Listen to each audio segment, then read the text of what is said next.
Hello, everyone. My name is Sarin Adhikari. I'm a research economist at the Center for Urban and Regional Analysis at VCU.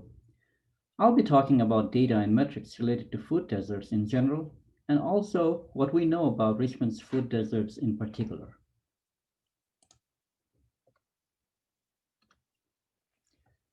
Four broad factors that define a food desert are grocery store density, accessibility, socioeconomic status, and the built environment.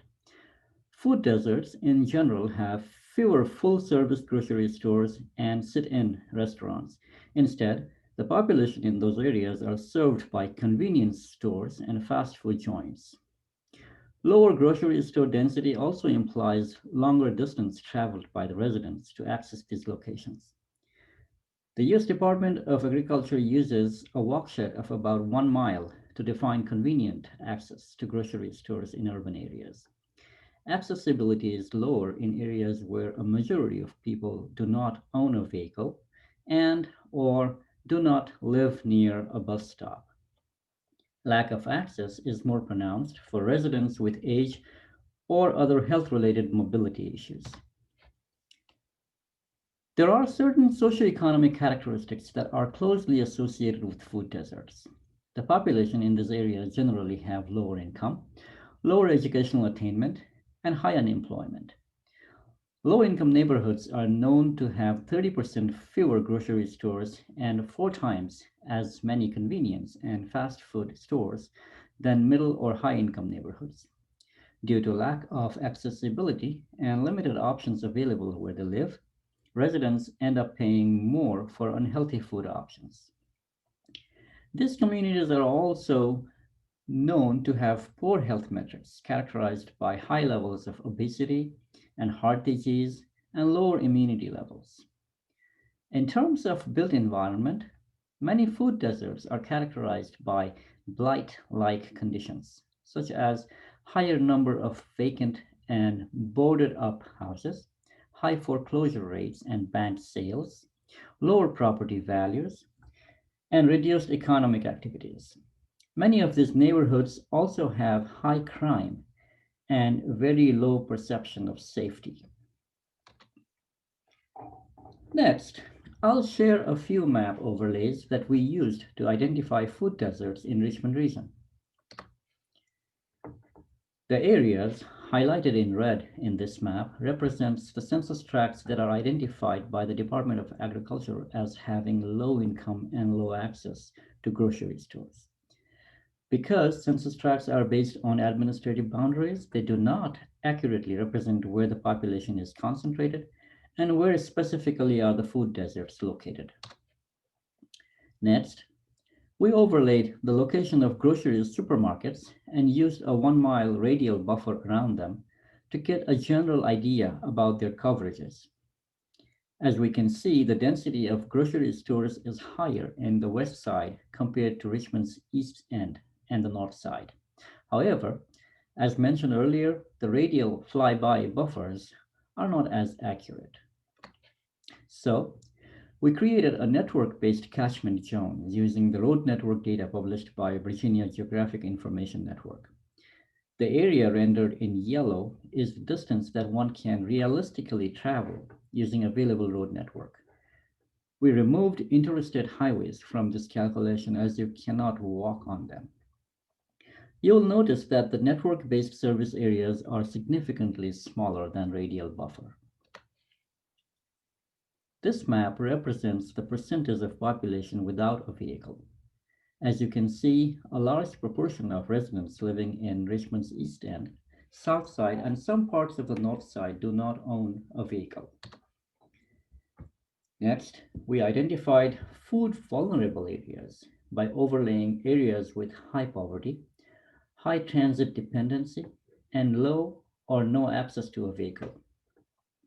The areas highlighted on this map are vulnerable to becoming a food desert if the residents do not have access to a full service grocery store within 1 mile. Next, we overlaid the grocery store network catchment area over the vulnerable areas map to identify food deserts in the region.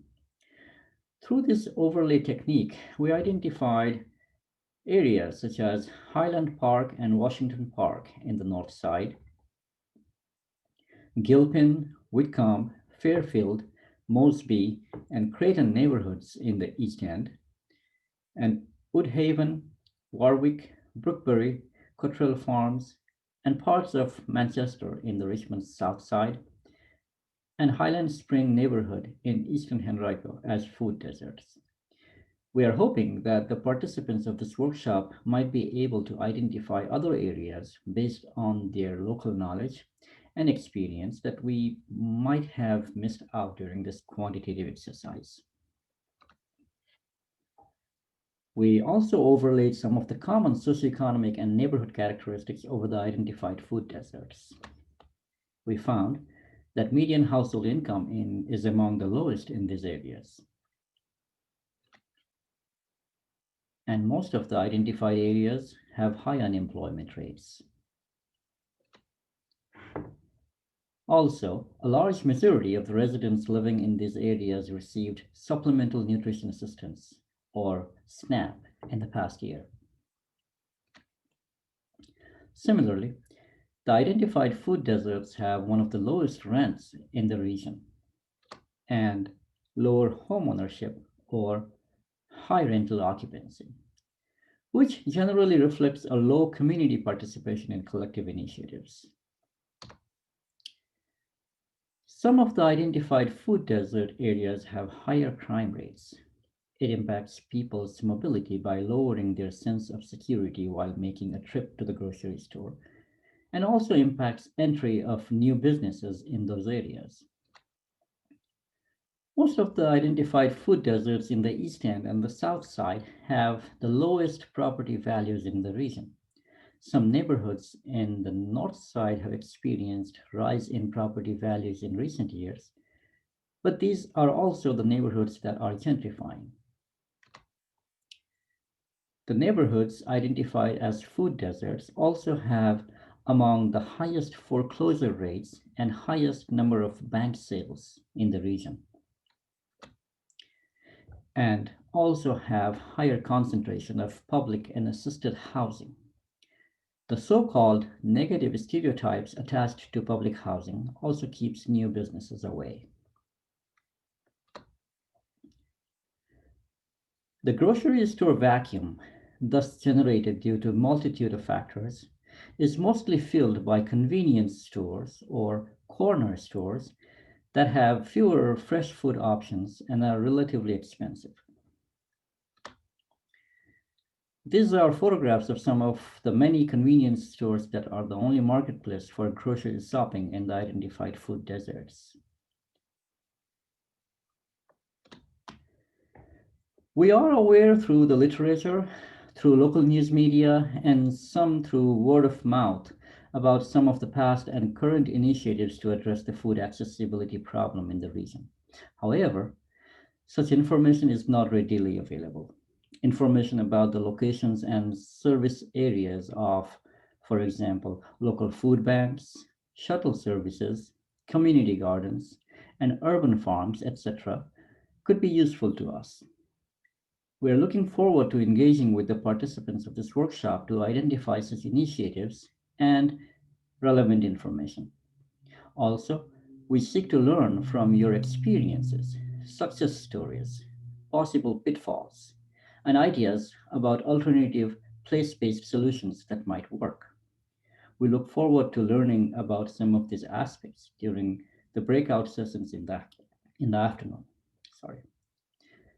With this, I thank you all for your time and would like to welcome the next presenter. Thank you.